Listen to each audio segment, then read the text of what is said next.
느헤미야 2장 11절로 20절까지의 말씀, 이 말씀을 저 여러분이 번갈아 가며 교독하겠습니다. 제가 먼저 읽겠습니다. 내가 예루살렘에 이르러 머무른 지 4일 만에 주께서 예루살렘을 위해 무엇을 할 것인지 내 마음에 밤에 일어나 몇몇 사람과 함께 나갔으 내가 탄 짐승 외에는 다른 짐승이 없다. 그 밤에 골짜기 문으로 나가서 용정으로 본문에 이르는 동안에 보니 예루살렘 성벽이 다 무너졌고 성문은 불탔더라. 앞으로 나아가 샘문과 왕의 못에 이르러서는 탄 짐승이 지나갈 곳이 없는지라. 그 밤에 시내를 따라 올라가서 성벽을 살펴본 후에 돌아서 골짜기 문으로 돌아왔으나 어디 갔었습니까? 나도 그 일을 유다 사람들에게나 제사장들에게나 귀족들에게나 방백들에게나 그 외에 일하는 자들에게 알리지 아니하다가 후에 그들에게 이르기를 우리가 당한 곤경은 너희도 보고 있는 바라. 예루살렘이 황폐하고 성문이 불탔으니 자 예루살렘 성을 건축하여 다시 수치를 당하지 말자 하고 또 그들에게 하나님의 선한 손이 나를 도우신 일과 왕이 내게 이런 말씀을 전하였더니 그들의 말이 일어나 건축하자 하고 모두 힘을 내어 이 선한 일을 하려 하매 호른 사람 산발락과 종이었던 암몬 사람 도비야와 아라비아 사람 게셈이 이 말을 듣고 우리를 업신여기고 우리를 비웃어 이르되 너희가 하는 일이 무엇이냐 너희가 왕을 배반하고자 하느냐 하기로 내가 그들에게 대답하여 이르되 하늘의 하나님이 우리를 형통하게 하시리니 그의 종들인 우리가 일어나 건축하려니와 오직 너희에게는 예루살렘에서 아무 기업도 없고 권리도 없고 기억되는 바도 없다 하였느니라. 아멘. 오늘도 이 자리에 나오신 우리 성도님들 참 감사합니다. 오늘은 근로자의 날이라고 했습니다. 예, 뭐 이제는 근로자와는 거리가 멀기 때문에 예, 근로자의 날에 한 번도 쉬어본 적이 없습니다. 저는. 예, 그래서 뭐 잘 휴식하시고 또 이렇게 쉬고 오신 분들도 계실 것이고 또 근로자의 날임에도 불구하고 또 일하셨던 분들도 아마 있을 것입니다. 하지만 하나님께서 주시는 평안 그리고 쉼은 우리가 그렇게 하루씩 얻는 공휴일보다 더 크고 기쁘고 은혜스러우리라 믿습니다. 그렇게 또 이 자리에 나오셔서 하나님의 말씀을 들으러 오시는 것이라 또 믿습니다. 여기 옆에 이렇게 벽이랑 저 뒤에 보시면은 이제 지난 주일에 우리가 세계 교회학교 유아유치부부터 청소년부까지 부모 초청 예배와 잔치를 했습니다. 참 감사하게 작년에 이제 그 정책당회 때부터 저희가 허락을 받고 꽤 오랜 시간 준비를 했습니다. 준비하며 우리 선생님들이 정말 많이 수고하셨습니다. 전도사는 머리로만 계획을 하고요. 발로 뛰시는 분들은 우리 선생님들이에요. 그래서 이렇게 부족한 이 전도사를 뭐 하고 싶은 거는 많아서 막 이것저것 하자 그러면은 제가 생각한 것보다 더 풍성하게 만드시고 또 헌신하시는 그 모습이 너무나도 감사할 따름입니다.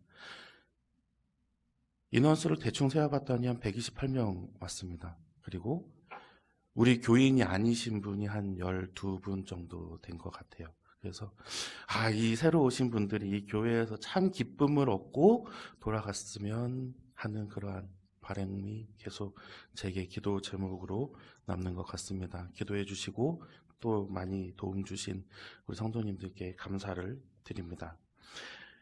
오늘 느헤미야의 말씀입니다. 오늘은 느헤미야의 말씀은 앞서서 이제 우리가 수요예배 때 에스라 말씀을 한번 우리가 이제 묵상하면서 우리 목사님이랑 한번 나누어 보셨는데 에스라는 성전을 건축한 사람입니다. 학사로 예루살렘 성전을 건축하고 다시 그 하나님께 예배드릴 처소를 마련했던 사람입니다. 그리고 이 느헤미야는 무너진 성벽을 세운 사람이에요. 느헤미야는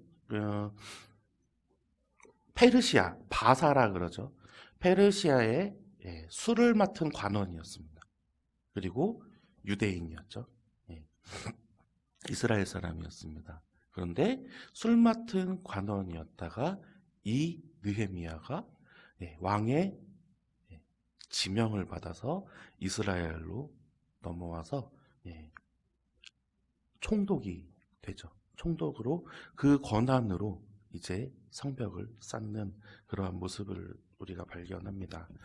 그래서 재건이라고 합니다. 재건. 다시 짓는 거죠. 무너진 것을 다시 세우는 거죠. 이 사전적인 의미를 찾아보니까 허물어진 건물이나 조직 따위를 다시 일으켜 세운다라고 되어 있습니다. 우리가 알고 있는 내용 그 자체입니다. 이 재건의 명수, 재건을 정말 잘하는 민족, 그 민족이 어디일까요? 바로 우리 백이민족, 한반도의 민족입니다.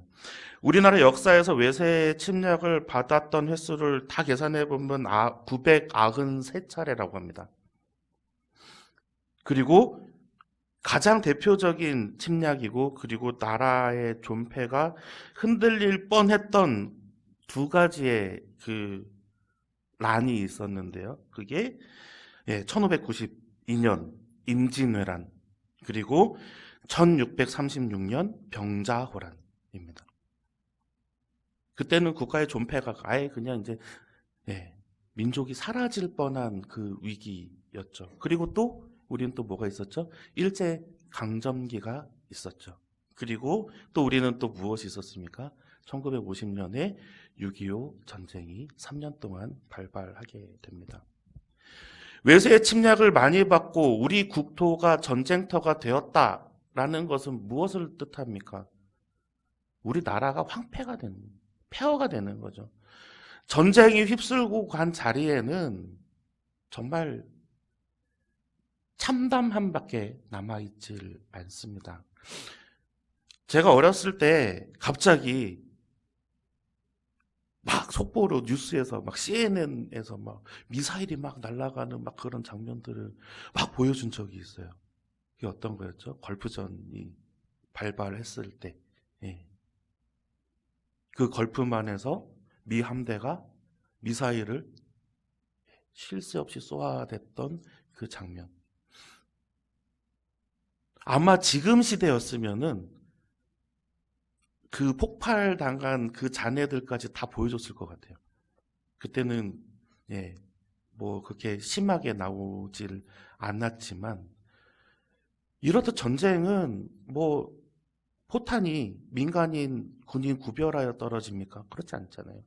뭐 이게 군사 시설이야. 얘는 터져, 얘는 안 터져. 이러지 않아요. 뭐 다 사라질 수 있는 그런 처지에 놓여 있습니다. 그때마다 전쟁이 벌어질 때마다 외세의 침략이 일어날 때마다 피폐해지는 것은 누구겠습니까? 백성들이죠. 국민들이고 또 황폐해지는 것은 국토입니다. 쌓아놨던 것이 사라지고 한순간에 무너져 내려가는 것을 볼 수가 있습니다. 또 이스라엘은 어떻습니까? 이스라엘 그 지방은 또 다 돌이라면서요. 우리 목사님이 항상 이제 그 성지순례 갔다가 온 후에 그래서 한 세대가 또 한 문명이 침략을 받아서 멸망이 되면 정말 그 위에 돌 하나도 남지 않는다라고 이야기를 하잖아요. 쑥대밭을 만들고 가는 거예요. 그 피폐해진 그 상황을 우리가 한번 생각해 보시면서 오늘 이 말씀을 한번 같이 묵상해 보기 원합니다. 우리나라가 외세 침략도 많이 받고 전쟁도 많이 일어났다고 했죠. 그러면 제일 또 잘하는 게 뭘까요? 다시 일어나는 거죠. 다시 일어나는 거예요. 6.25 전쟁이 일어나고 불과 한 30년 사이에 우리나라의 칭호가 아시아의 4대 용이라고 칭함받았습니다. 그리고 지금 우리가 살고 있는 이 시대에는 전 세계로 10위 안에 들어가는 강대국이 됐어요. 우리나라 군사력이 세계 5위에서 7위 사이에 들어갑니다. 어마어마한 거예요. 네. 이게 그 짧은 시간에 가능할 수 있었던 일인가라고 우리가 다시 한번 생각해 보아야 합니다. 저는 이게 우리 기독교인들의 기도가 없었으면 절대로 불가능했을 거라고 생각을 합니다. 많은 일들이 있었잖아요. 나라 안에 어지러운 일들도 많았어요. 막 대통령도 하야하고 막 군사정권도 들어와서 독재도 막 하고, 그러한 상황에서도 꿋꿋하게 우리는 발전을 거듭해 왔거든요. 이거는 하나님께서 지켜주시지 않았다라고 하면 절대로 일어날 수 없는 일이에요. 국제 정세나 이런 것들이나 다 따져봐도 이 짧은 시간 안에 그러한 발전을 이룩했다라는 것은 하나님께서 돌보심이 없었다면, 하나님께서 허락하지 않으셨다라고 하면 절대로 일어나지 않았던 것입니다. 그 시대에 우리나라는 무엇을 가졌을까요? 희망이죠. 희망. 우리도 잘 살아보세요. 기억나시죠? 네. 잘 살아보세요 하면서, 우리도 한번 잘 살아보세요 하면서, 정말 진짜 아침에 해 뜨기 전부터 공장으로 출근하는 그 젊은 청년들, 밤에 달 뜨고 막 해가 다 지고 정말 깜깜해질 때까지 야근하면서 또 돌아오는 그 직장인들, 그들이 해가 뜨기 전에, 직장에 출근하기 전에 어디에 들렸습니까? 다 교회 나와서 기도했어요. 하나님, 우리나라를 살펴주십니다. 그 기도의 힘이 지금 우리나라를 이끌어가고 있는 것입니다. 그 희망이 점점 확신으로 변해가는 것이죠. 마틴 루터 킹이 이런 말을 했어요. 오늘 형제 여러분에게 말씀드립니다. 지금도 그렇고 앞으로도 우리는 많은 어려움을 겪어야겠지만 나에게는 여전히 꿈이 있습니다. 그것은 아메리칸 드림에 깊이 뿌리 내리고 있는 꿈입니다. 나에게는 꿈이 있습니다. 언젠가 이 나라가 우뚝 일어서 모든 사람은 평등하게 창조되었고 우리가 바로 그 증거이다라는 건국의 원칙의 참뜻에 맞게 살아갈 것이라는 꿈입니다. 마틴 루터 킹은 항상 인종차별 그리고 또 노예를 위해서 헌신했던 분입니다. 이 꿈이 이루어질 것입니다. 인종차별이 없어질 것입니다. 라고 계속 희망을 외치며 나아갔죠. 결과를 바라보지 못하고 돌아가시긴 했지만 아마 이 생각들이, 이 희망이 계속 남아서 우리에게 더 많은 힘을 주고 있을 것입니다. 오늘 본문의 말씀은 느헤미야가 예루살렘의 소식을 듣고 난 이후에 무너진 성벽과 성문을 재건하기 위해서 준비하는 이러한 모습을 담고 있습니다. 느헤미야라고 하는 이 사람의 인물의 이름이 굉장히 특이해요. 느헤미야라는 뜻은 느햄이라고 하는 동사와 야라고 하는 명사를 합친 말입니다. 느햄이라고 하는 위로하다라고 하는 뜻이에요. 히브리어를 좀 써보고 싶었는데 언어 패치가 안 됐나 봐요. 그래서 지금 히브리어가 좀 안 나왔거든요. 느햄이라고 하는 위로하다라고 하는 그 뜻의 야훼의 야자를 써서 하나님께서 위로하신다라는 그 이름을 가지고 태어났습니다. 앞서 말씀드렸듯이 느헤미야는 페르시아의 술 빚는 관원이었어요. 그 술 빚는 관원이라고 얘기를 할 때 그게 얼마나 높은 직분인지는 잘 모르겠지만 우리가 생각하는 그런 음식 만드는 사람은 아닌 것 같아요. 왜냐하면 구약시대에 우리가 한참 위에 창세기를 거슬러 올라가 보면 요셉이 술 빚는 관원, 떡 만드는 관원, 뭐 이렇게 꿈 해몽해 주다가 술 빚는 관원이 예전에 왕이시여 내가 예전에 이 꿈을 해석받았더니 그대로 되었습니다. 라고 왕에게 이야기를 건네는 장면이 나와요. 이건 굉장한 특권이거든요. 어느 누가 왕한테 함부로 말을 걸어요. 근데 그 술 빚는 관원은 왕에게 이야기를 건네죠. 아마 우리가 생각하는 그러한 지위보다 더 높은 지위에 있었던 것 같습니다. 그리고 이 느헤미야가 유다의 총독으로 임명이 됩니다. 페르시아인이 아닌 유대인인데, 유다 사람인데 그렇게까지 그런 지위에 올라갔다라고 하면 아마 본인이 가지고 있는 학식이나 아니면 지혜나 그리고 또 사물을 처리하는 능력이 뛰어났을 거다라는 생각이 듭니다. 느헤미야 1장에서 바라봤던 이 예루살렘의 모습은 참혹함이었습니다. 제대로 서 있는 집도 없었고 강렬한 햇볕과 비를 가릴 그런 지붕도 남아있지 않았을 때 그 후에 이스라엘은 에스라를 통해서 성전을 건축하는 데 온 힘을 다했어요. 그리고 성전을 재건해서 다시 하나님께 예배드리는 그러한 감동을 누렸습니다.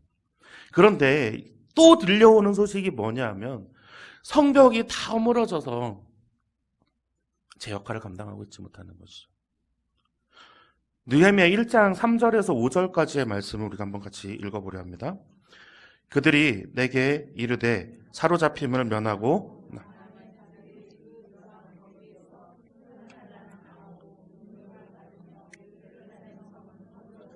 성문들은 불탔다 하는지라 내가 이 말을 듣고 앉아서 울고 수일 동안 슬퍼하며 하늘의 하나님 앞에 금식하며 기도하여 이르되 하늘의 하나님 여호와 크고 두려우신 하나님이여 주를 사랑하고 주의 계명을 지키는 자에게 언약을 지키시며 긍휼을 베푸시는 주여 간구하나이다.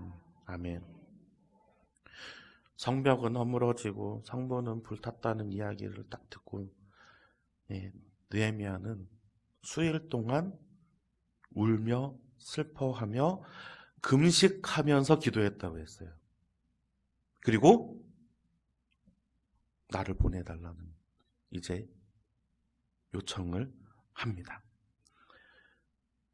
느헤미야 2장 8절 상반절의 말씀이에요. 우리 한번 같이 다시 한번 읽어볼게요. 또 왕의 살림감독 아삽에게 조서를 내리사 그가 성전에 속한 영문의 문과 성곽과 내가 들어갈 집을 위하여 들보로 쓸 제목을 내게 주게 하옵소서 하매 아멘. 아니 저를 보내주시옵소서라고 했는데 재료도 주세요. 이러는 성벽을 세울 재료도 주시오. 가서 세워야 되니까.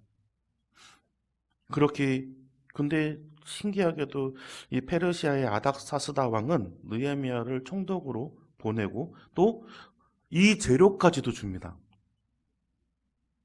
재료까지 이제 다 들고 와요. 그리고 이제 남은 거는 뭐예요? 짓는 일만 남은 거예요. 저같이 성격이 급한 사람은 야 인부 불러와봐.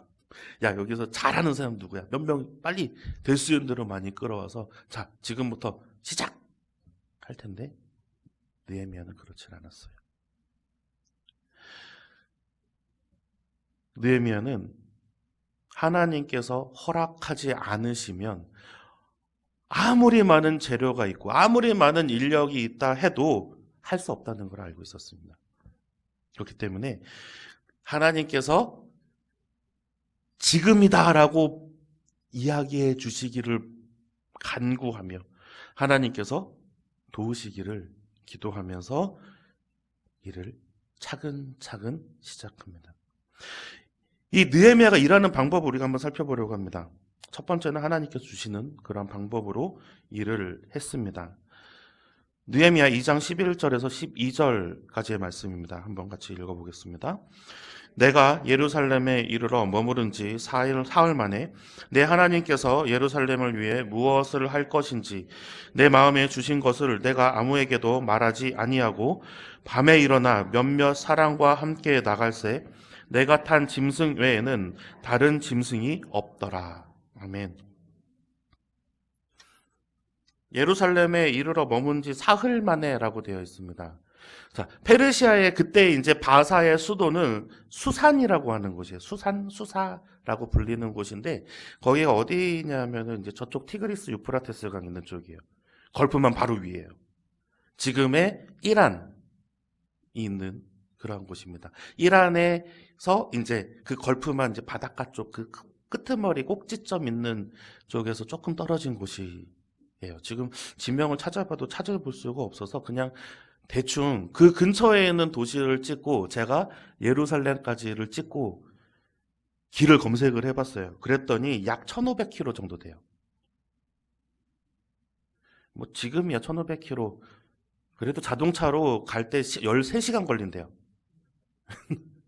네, 비행기 타고 가면 뭐 금방 가겠지만 그 시대에는 얼마나 걸렸겠습니까? 그리고 거기가 보통 덥습니까? 사막을 뚫고 나가야 되거든요. 1500km가 되는 그 장거리를 재료들을 다 공수해서 많은 시간이 걸려서 예루살렘에 도착을 했는데 3일밖에 안 돼서 이제 어딜 가요? 성벽 순찰하러 가요. 일하러 나가는 거예요. 다른 데를 돌아보러.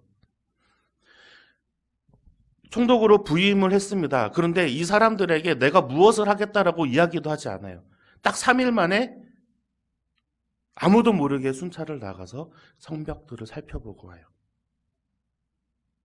아, 여기는 이렇구나. 아, 저기는 저렇게 됐구나. 그것들 자기가 이야기하고 생각하고 다시 돌아옵니다. 누가 이런 질문을 인터넷에서 하더라고요. 라면을 끓일 때 면부터 넣습니까? 스프부터 넣습니까? 우리 성도님들 뭐부터 넣으세요? 라면 끓일 때. 예, 막 누구는 뭐 면부터 넣어야 돼, 누구는 스프부터 넣어야 돼, 막 이렇게 해가지고 막 갑론을박이 막 벌어지고 있는 그때 어떤 사람이 댓글 한 줄을 딱 썼습니다. 물부터 넣으라고. 그렇죠? 물부터 넣어야죠. 느헤미야가 이런 사람이에요. 물부터 넣는 사람. 사람을 구해야 되나? 재원을 구해야 되나? 막 이런 것들, 그리고 사람들을 시켜가지고 빨리 측량하고 뭘 해야 되나? 막 이런 거 고민할 때에 느헤미야는 제일 먼저 하는 원칙을 깨달았던 것이죠. 내가 돌아보면서 하나님께 간구할 것들을 간구하는 것이죠. 먼저 그의 나라와 의를 구하라. 그리하면 이 모든 것을 너희에게 더하시리라. 우리 예수님이 그런 말씀하셨잖아요. 그런데 예수님이 오시기도 한참 전에 느헤미야는 이걸 알고 있었던 거예요. 네, 하나님의 나라와 하나님의 정의를 구할 때에 하나님의 주시는 그 마음으로 내가 순종할 때에 그때에 성벽만 세워지겠습니까? 아무리 높은 성벽이 있다 하더라도 하나님의 보호하심과 도우심이 없으면 그 성벽은 금방 무너집니다. 여리고성 무너지는 거 보셨잖아요. 느헤미야는 이렇게 하나님께서 주신 마음을 다시 한번 무너진 성벽들을 돌아보면서 그 마음을 다잡는 일부터 시작했던 것이에요. 두 번째는 철저하게 조사하면서 계획을 세웁니다. 제가 여기 교회에 오기 전에 한 1년 정도 사역을 쉬었어요. 몸 상태가 이렇게 막 좀 좋지 않아서, 예. 그 전에 했던 교회에서 너무 많은 일들을 해와서 굉장히 뭐 피곤해 쩔어 있었고 막 그런 상황에서 한 1년 정도 이제 학교를 다니면서 이제 쉼을 가졌는데 또 그냥 쉴 수는 없더라고요. 이렇게 뭐 가만히 앉아서 누가 먹여주는 것도 아니고 나이 40 넘어가지고 집에서 나왔는데 짐 다 싸들고 다시 본가 들어가기도 뭐하고 그래서 살다 보니까 이게 또 생활비가 필요하니 제가 아시는 분에게 일을 하나 배웁니다. 그게 뭐냐면 관에서 하는 토목공사 내역서를 뽑아서 이제 납품을 하는 일이었어요. 처음에는 뭐 그냥 하겠지 했더니 이게 장난이 아닌 거예요. 설계 도서가 공사 하나 하는데 보통 한 6권 정도가 들어가요. 그리고 두께는 한 이 정도 됩니다. 공사 하나에. 그걸 이제 만들어내야 되는 일을 했어요. 그래도 어떻게 너무 감사하게 한두 달 만에 배워가지고 그 일을 했습니다. 그래서 저는 이제 가끔씩 제2경인고속도로 가면 그 시흥 은계지구에 제가 한 차선 넓어지는 거 제가 공사비 뽑았거든요. 예. 근데 그런 것들을 할 때에 쉬지 않고 회의를 해요. 몇십 번씩 회의를 해요. 막 교수들 불러다 놓고 안전 검사하고 안전성 막 이런 거 이제 조사한 것들 보고서 받고 막 이런 것도 막 회의를 하면서 무엇을 얘기하냐면 만에 하나에 있는 변수까지도 다 고려해요. 그리고 그것들이 다 고려되지 않으면 결제해 주지 않아요. 막 계속 공사 늘어지는 거죠. 그럼 막 뒤에서 막 시공하는 업체는 막 난리가 나요. 막 장비 다 빌려놨는데 저거 하루에 얼마짜리인지 아냐고 막 이제 우리한테 뭘 합니다. 이것도 하나 그 작은 공사도 그렇게 철저하게 이렇게 딱 준비해서 납품을 하는데 성벽을 재건하는 일은 오죽하겠습니까? 느헤미야는 허투루하지 않았어요. 오늘 말씀 13절과 14절의 말씀을 우리가 한번 같이 읽어보겠습니다. 그 밤에 골짜기 문으로 나가서 용정으로 본문에 이르는 동안에 보니 예루살렘 성벽이 다 무너졌고 성문은 불탔더라. 왕의 못에 이르러서는 없는지라. 아멘. 성벽이 다 무너졌고 성문은 불탔고 앞으로 나아가서 샘문과 왕의 못에 이르러선 탄 짐승이 지나갈 곳까지 없는 것들도 봅니다. 하나하나 다 메모하고 체크하고 돌아오는 거죠. 그리고 이것을 다른 사람들에게는 알리지 않습니다. 성문과 성벽을 재건하는 일에 협조적이지 않은 사람들도 있었기 때문이에요. 이런 것들을 보면은 느헤미야의 성격을 우리가 좀 파악할 수가 있어요. 신중하고 조심스럽고 말에 무게가 있는 사람이다. 오늘 말씀 16절의 말씀입니다. 우리 한번 같이 읽어보겠습니다. 방백들은 내가 어디 갔었으며 무엇을 하였는지 알지 못하였고 나도 그 일을 유다 사람들에게나 제사장들에게나 귀족들에게나 방백들에게나 그 외에 일하는 자들에게 알리지 아니하다가. 아멘. 다 여기까지 정말 침묵을 지켜가며 철저하게 차근차근 준비를 합니다. 그리고 마지막에 무엇을 하냐면 백성들의 협력을 얻어요. 성벽을 재건하는 이유가 어떠한 겁니까? 안전하기 위해서인 거죠. 침략을 막기 위해서인 거죠. 그게 뭐예요? 오늘 말씀에도 나와 있듯이 다시는 수치를 당하지 않게 하기 위해서. 바벨론의 포로로 끌려갔을 때 정말 우리가 쇠사슬에 그 사슬에 묶여가지고 정말 짐승 끌려가듯이 끌려가는 그런 수치를 당하지 않게 하기 위해서. 그렇게 백성들이 한 마음으로 도와주는 것이 너무나도 당연한 일인 것이죠. 그래도 느헤미야는 이 모든 것이 다 준비된 이후에 백성들을 설득합니다. 오늘 말씀 17절과 18절의 말씀을 우리가 한번 같이 읽어보겠습니다. 후에 그들에게 이르기를 우리가 당한 곤경은 너희도 보고 있는 바라. 예루살렘이 황폐하고 성문이 불탔으니 자 우리 예루살렘 성을 건축하여 다시 수치를 당하지 말자 하고 또 그들에게 하나님의 선한 손이 나를 도우신 일과 왕이 내게 이른 말씀을 전하였더니 그들의 말이 일어나 건축하자 하고 모두 힘을 내어 이 선한 일을 하려 하매. 아멘. 모든 준비가 다 끝나고 그들에게 진심으로 호소합니다. 우리가 그 수치를 다시는 당하지 말자. 막 백성들이 일어나서 자 건축하자 하고 딱 일어났는데 또 한번 막는 사람들이 생기죠. 에스라 때 한번 기억나시나요? 예. 성전 딱 건축하려고 그러는데 와서 회방 놓쳐. 사마리아인들이 우리도 같이 건축할 거야 라고 막 이렇게 막 서로 알력이 붙다가 결국에 어떻게 합니까? 사마리아인들이 돌이킬 수 없는 실수를 저질러요. 거짓을 고하죠. 바사왕한테 거짓으로 편지를 씁니다. 저들이 지금 짓는 것은 성전이 아니라 성벽이라고 얘기를 해요. 성이라고. 전쟁 준비를 합니다. 반역합니다. 막 이런 모함을 막 적어내는 거죠. 지금 여기도 그런 상황이 벌어지려고 하고 있는 거예요. 오늘 말씀 19절과 20절의 말씀입니다. 우리가 한번 같이 읽어보겠습니다. 호론 사람 산발락과 종이었던 암몬 사람 도비아와 아라비아 사람 게셈이 이 말을 듣고 우리를 업신여기고 우리를 비웃어 이르되 너희가 하는 일이 무엇이냐 너희가 왕을 배반하고자 하느냐 하기로 내가 그들에게 대답하여 이르되 하늘의 하나님이 우리를 형통케 하시리니 그의 종들인 우리가 일어나 건축하려니와 오직 너희에게는 예루살렘에서 아무 기업도 없고 권리도 없고 기억되는 바도 없다 하였느니라. 아멘. 너희가 뭔데 지금 우리 하는 일에 껴들어? 너희가 유다 족속인 것이냐? 우리는 하나님께서 우리에게 주신 일을 지금 순종하면서 나아가며 하나님이 우리를 지금 형통케 하시려고 하는데 너희는 왜 회방을 놓느냐라고 이야기를 하고 있는 거예요. 너희가 그럴 권리가 있느냐? 너희가 여기에 너희의 지분이 있느냐? 너희에게 하나님께서 여기에 주신 기업이 없다.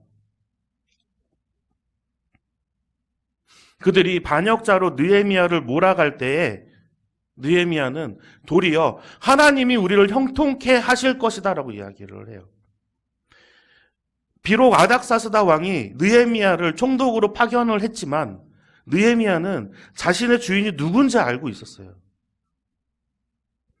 아닥사스다를 위해서 충성하는 것이 아니라 하나님의 일을 내가 순종하려고 하니 하나님이 나를 어찌 형통치 않게 하실 수 있겠느냐. 그렇기에 하나님이 우리를 형통하게 하실 것이다 라고 선언하고 선포할 수 있는 것입니다. 하나님의 형통의 은혜는 우리의 상상을 초월하는 힘이 있어요. 아브라함, 이삭, 야곱을 통해서 우리는 그들을 하나님께서 어떠한 방법으로든 형통케 하셨던 것을 우리가 봤습니다.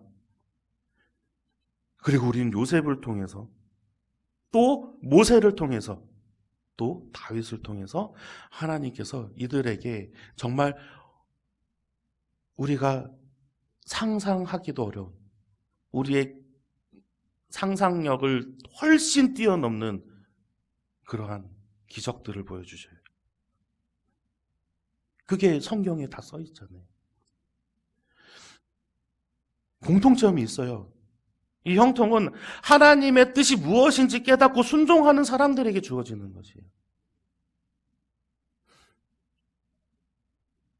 아브라함과 이삭과 야곱은 하나님께서 명령하신 것에 전혀 의문을 품지 않고 순종했습니다. 요셉과 모세와 다윗은 자기네들이 처한 그 험난한 환경, 정말 고통 중에 있는, 그리고 자신이 정말 비천한 가운데 있다라고 생각하는 그 중에서도 하나님을 절대 놓지 않았어요. 그렇기에 형통의 은혜를 받을 수 있는 것이죠. 서로 반목하지 아니하고 하나님이 주신 마음으로 철저하게 준비하고 우리가 순종한다라고 하면 우리 안에도 성벽을 재건하는 형통함이 있을 것입니다. 무너진 것이 중요하지 않아요. 우리 마음이 황폐화된 것이 중요하지 않아요. 우리의 마음은 100번이든 1000번이든 10,000번이든 무너져 내릴 수 있습니다. 우리의 심령은 너무나도 연약하기 때문에 사단이 한번 뒤집어 흔들면 와르르 깨져요. 정말 모래알도 안 남을 정도로 정말 산산이 무너집니다. 하지만 그 와중에 하나님의 형통하심을 우리가 믿고 기뻐하면 우리는 다시 더 크고 더 튼튼한 성벽을 세울 수가 있는 거죠. 그것을 믿으셔야 돼요. 느헤미야는 이것을 믿었기 때문에 성벽을 재건하는데 조금도 어려워하지 않았어요. 오히려 이런 시련과 고난을 더 기뻐했을 거예요. 아, 내가 옳은 일을 하고 있구나. 하나님께서 이것 또한 치워주실 것이다. 그러한 믿음의 표본들을 우리가 쫓아가며 또 우리가 배워나가며 우리의 삶에 항상 적용돼야 할 것입니다. 우리의 신앙은 하나님께서 우리의 삶을 주장하십니다라는 고백에서부터 시작됩니다. 그 고백이 형통의 시작일 줄로 믿습니다.